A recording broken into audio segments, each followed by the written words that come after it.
What are you talking about? My sister's strictness is a form of love, you know. Really? Fine, then please leave. My name is Eleanor.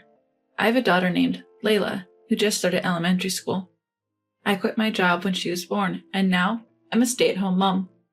Watching Layla grow every day brings me so much joy. But there's something that's been bothering me. It's my husband, Judas's sister. Monique is 10 years older than us and is a very responsible person. You could even say she is a strict, stoic personality, but she's also a bit too harsh and sarcastic. For example, she doesn't let even small mistakes slide. Monique, can I ask you to buy some groceries? Not flour, but panko, please. Mom, what are you saying? Are you sure it's not flour? Are you sure it's panko? It would be a hassle if you change your mind later. Confirm it now. When we visit my in-laws, this is how she talked to her own mother. And she treats everyone else the same. Eleanor, would you like a snack? We have chocolate and strawberries. Which one do you prefer? I like both, so please choose whichever you'd like, Monique. Why can't you answer my question? Don't you understand what I'm asking? I'm sorry, in that case, I'll have chocolate, please. Good. Next time, answer clearly. I don't like people who are vague. But the truth is, she's not strict with everyone. Monique is particularly hard on women. In contrast, she's always lenient with her brother Judas. Boys will always be mama's boys. It can't be helped. Because of Monique's attitude, I've felt disliked by her since I married Judas. No matter what I do, she finds some petty reason to criticize me. If I don't talk, she says I'm unfriendly and rude. If I talk too much, she says I'm annoying. So I've been avoiding her. But that's becoming increasingly difficult. Because now, Monique's strictness is targeting my daughter Layla. Monique is extremely hard on Layla, who just started first grade. For example, kids her age often have trouble pronouncing words clearly. Sometimes this sounds like sis, or baby sounds like hebby. But Monique gets angry even about that. Speak clearly. Are you trying to act cute? That won't work on me. She also complains if Layla accidentally drops some food during meals, even if it's something small and slippery like a cherry tomato. Can't you eat properly? Kids like you shouldn't be sitting at the table. Why don't you eat on the floor? And she gets angry if Layla raises her voice a little while watching her favorite cartoons. Keep it down. Think about others. Because of this, Layla also seems to be uncomfortable around Monique. Layla doesn't want to see Auntie, she once told me. I considered Layla's feelings and tried to keep some distance from Monique, but Monique would just show up at our house uninvited. Worse, Judas, her own brother, wouldn't stop her. My sister means well. She's strict now, but she really cares about Layla. You know how you end up appreciating strict teachers when you grow up? It's the same thing. But Monique is way too strict. It's not age appropriate for Layla. I feel sorry for her. That's not true. If anything, you're too lenient with Layla. Maybe you should be stricter. Why would you say that? Layla is well-behaved and a good kid. Is she? If my sister gets mad at her, she must be doing something really wrong. After all, my sister is an experienced elementary school teacher. Yes, Monique has a long career as an elementary school teacher. That's probably why Judas doesn't question her. But I think that's precisely the problem. Monique works at the same elementary school Layla attends. Fortunately, the school doesn't assign family members as homeroom teachers. So for now, Monique is not Layla's homeroom teacher. Apparently, she's in charge of a 5th grade class. So she shouldn't have any reason to interact with Layla. But that's not how Monique operates. Even at school, if she sees Layla, she scolds her just like she does at home.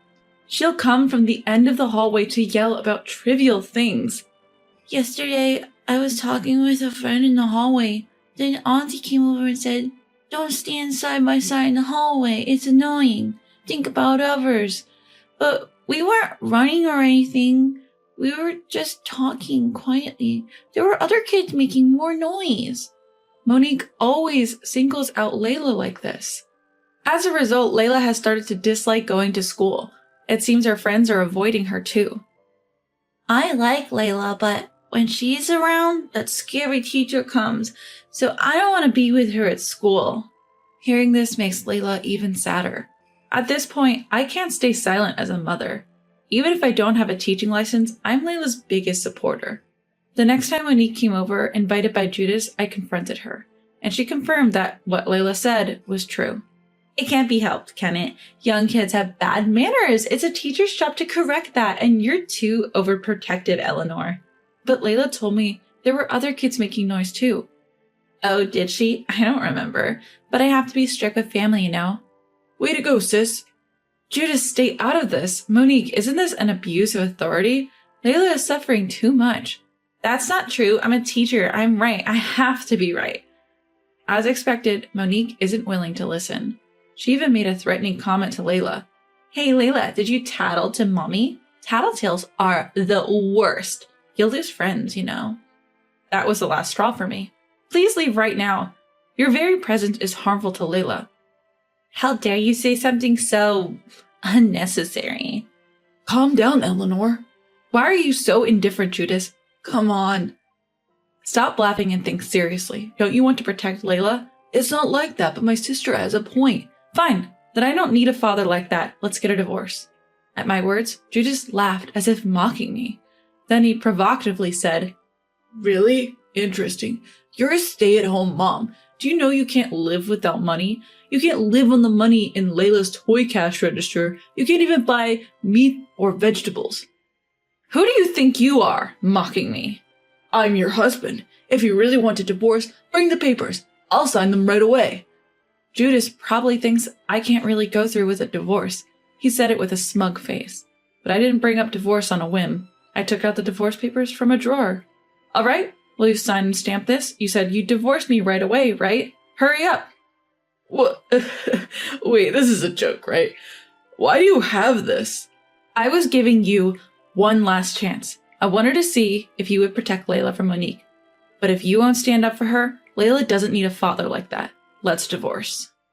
What? Wait, I don't want a divorce. Kids need a father. Calm down, Eleanor. How will you manage financially? You're a stay-at-home mom. Monique, please be quiet.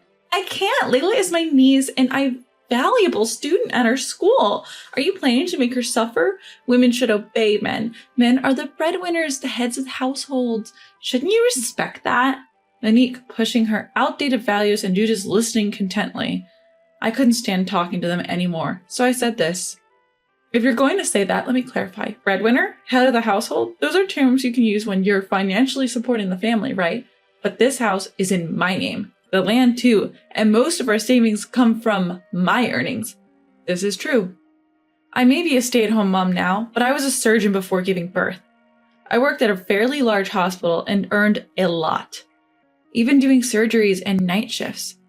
I bought this house in cash from my salary at the time. On the other hand, Judas, who was always spoiled by Monique, has careless personality and only occasionally takes on odd jobs as an adult. Normally, he just lounges around the house, playing video games all day. He doesn't even contribute to the bills, so we've been living off my savings. I kept telling myself, once he goes back to work, we'll start saving again. I used to be attracted to Judas's carefree lifestyle when we were younger, but lately, I've been regretting ever getting married to him. Still, our daughter Layla is attached to Judas, so I thought about avoiding divorce, but you'd choose Monique over Layla and me, wouldn't you? Judas, if that's the case, Layla is more important to me than you are. I don't need you. Get out. No, wait, Eleanor, let's talk this through calmly. Talk? What's there to talk about with you? Who can't think of himself and just does whatever Monique says? You said you'd sign the papers, didn't you? Don't lie to me. Well, Monique, as a teacher, you'd agree that lying is wrong, even for adults and men, right? Yeah, but... Sis!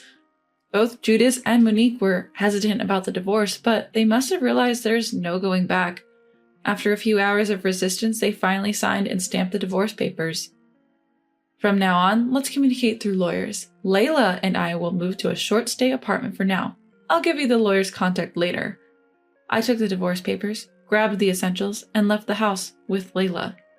I thought Layla would resist more, but she seemed happier to be away from Monique than sad about leaving Judas.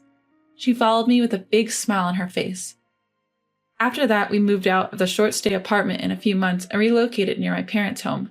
I didn't get any alimony from Judas, but he did agree to give up any claim to our assets. I still get messages from him, but I ignore them all. If it weren't for Layla's visits, I could completely cut him off. Moving near my parents has helped me create a better environment for raising Layla. Luckily, I was able to return to work at a nearby major hospital. My parents help with the night shifts. I'm truly grateful. The only regret is that I had to transfer Layla to a new school. She had just started to adjust to her old school. But, to my surprise, Layla quickly adapted to her new school. I miss my old friends, but I'm happy that Auntie isn't at this school. I've made new friends, and it's really fun. She says this every day, looking happy as she goes to school. She's already made quite a few new friends, so I don't think I need to worry much. The most important thing is that Layla is happy. As for Monique, I've reported her to the school. I've told them about how she treated Layla at home and what Layla has told me about school. And I found out something surprising. Monique was already a problematic teacher, often accused of favoritism. Even in her homeroom class, there were weekly complaints about her. My daughter told me you're only nice to the boys in the class. Why do you send her to the hallway when she forgets her homework? To the boys, you just say, that's not good, right? Is it true that you only share extra lunch jellies with the boys? I heard you justify it by saying boys are bigger, but aren't girls in upper elementary school often larger? This is clear favoritism. She was a teacher who had been criticized like this from the start. Not just from the parents of the girls, but apparently she had a bad reputation among the parents of the boys as well. We don't want our kids to be overly pampered. Can't you handle this more responsibly as a teacher? My child says it's uncomfortable to see you being strict only with the girls. It's bad for their education, so please change the homeroom teacher. Because she was this kind of teacher, it seems she won't be the homeroom teacher for the 6th grade next year. I heard she's expected to be transferred when the time comes. Of course, life seems tough for Judas too, now that we're divorced and he has no income. He says weird things during our scheduled visits. I can't ask for reconciliation now, but can you financially help me? How about $3,000 a month? Naturally, there's no way I'd agree to that. I plan to reduce the visitation schedule in the future unless Layla wants to see him. Of course, I'll prioritize Layla's feelings, but personally, I'd rather not see Judas if I can avoid it. More than that, I want to cherish my time with Layla. Since I've gone back to work, the time we can spend together has decreased. But I can push through for Layla's sake. I want to be like Mom someday. I want to become a great doctor and help lots of people. So Mom, let's work together someday. Right now, my happiness is being with Layla, who says such heartwarming things. From now on, I'll do whatever it takes to protect these happy days.